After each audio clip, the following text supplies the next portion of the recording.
करता हूँ। बच्चों, हमने सेकेंड ईयर का चैप्टर नंबर 13 स्टार्ट किया हुआ है और तकरीबन ये चैप्टर हम कंप्लीट करने वाले हैं। आज हमारा जो टॉपिक है वो किरचॉफ या किरहॉफ, जो भी आपको पसंद हो आप इसे कह सकते हैं, किरचॉफ या किरहॉफ रूल्स के बारे में। बच्चों, किरहॉफ रूल्स क्या है, किरचॉफ रूल्स को क्यों यूज किया जाता है, इनका पर्पस क्या है और किस तरह से इनको अप्लाई कर सकते हैं हम, ये सारी चीजें हम आज के लेक्चर में डिस्कस करेंगे। तो सबसे पहले किरहॉफ रूल्स जो हैं हमारे पास, इनका पर्पस क्या है। किरहॉफ रूल जो है आपने जहन में रखना है, ये लॉज नहीं है, ये रूल्स हैं, ठीक है। और रूल्स हमेशा सेट किए जाते हैं किसी भी प्रॉब्लम को सिंप्लीफाई करने के लिए। तो अगर हमें कोई ऐसी प्रॉब्लम जो सर्किट से रिलेटेड हो उसको सॉल्व करना हो तो उसके लिए भी हमने कुछ सेट रूल्स बनाए हैं। उन्हीं रूल्स को हम किरहॉफ रूल्स कहते हैं। अच्छा जी, चले मैं भी इसको किरचॉफ ही बोलता हूँ ताकि किरहॉफ आपके लिए नया ना हो तो आप परेशान ना हो जाए।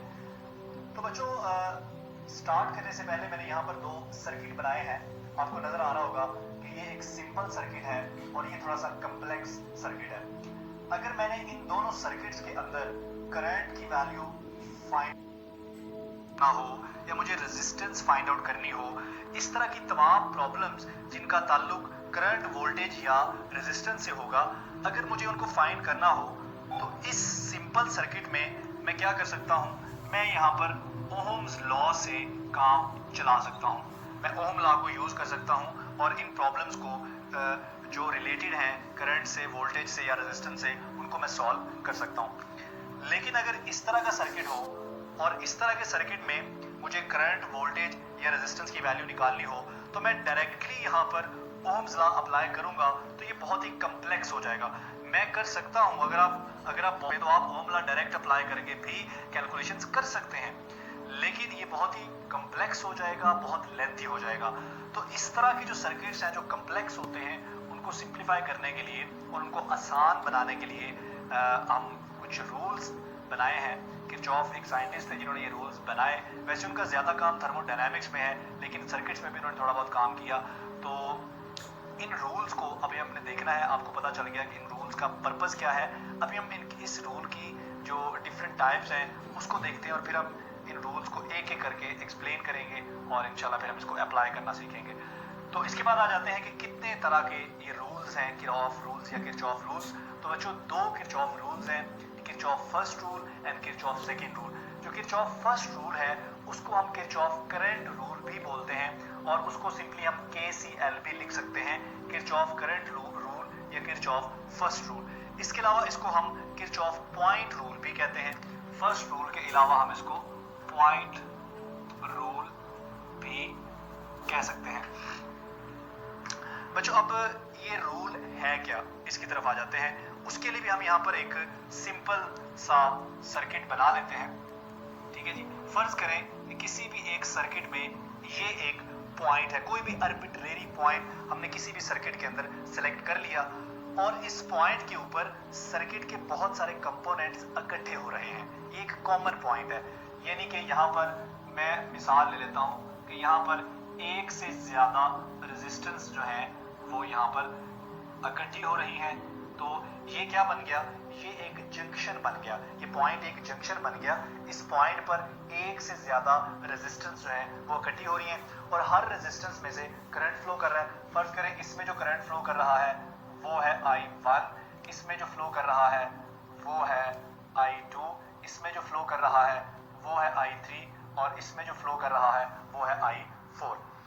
अब उसके बाद आपने क्या करना है, सबसे पहले हमने एक कॉमन पॉइंट, एक आर्बिट्रेरी पॉइंट ढूंढ लिया जहां पे सर्किट के सारे कंपोनेंट जो है वो इकट्ठे हो रहे हैं। उसके बाद हमने करंट की डायरेक्शन देखनी है कि इन सारे कंपोनेंट्स में जो करंट है उसकी डायरेक्शन क्या है।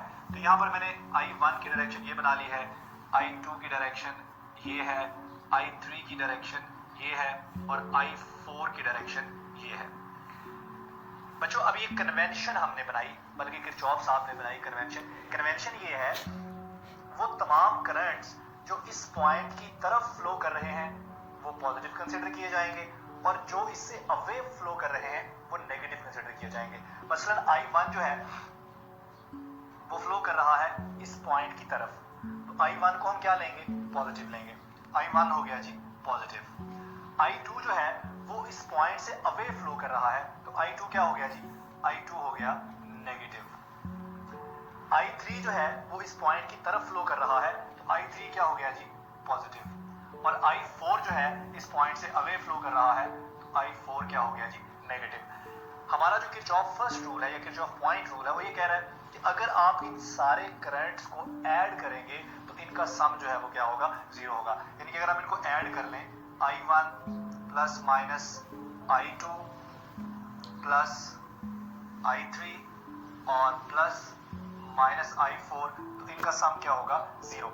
यानी कि सर्किट के अंदर जितने भी करंट चेंजेस हैं उन सारे करंट चेंजेस का सम किसके बराबर है, जीरो के बराबर है। बच्चों अब हम इसको यूं लिख सकते हैं, I1 प्लस I3, ये माइनस है उधर जाके प्लस हो जाएगा, I2 ये भी माइनस है उधर जाके प्लस हो जाएगा, प्लस I4। अब ये क्या है, टोटल करंट जो इस पॉइंट की तरफ फ्लो कर रहा है, और ये क्या है, टोटल करंट जो इस पॉइंट से अवे फ्लो कर रहा है। इसका मतलब हम इसको यूं लिख सकते हैं, टोटल करंट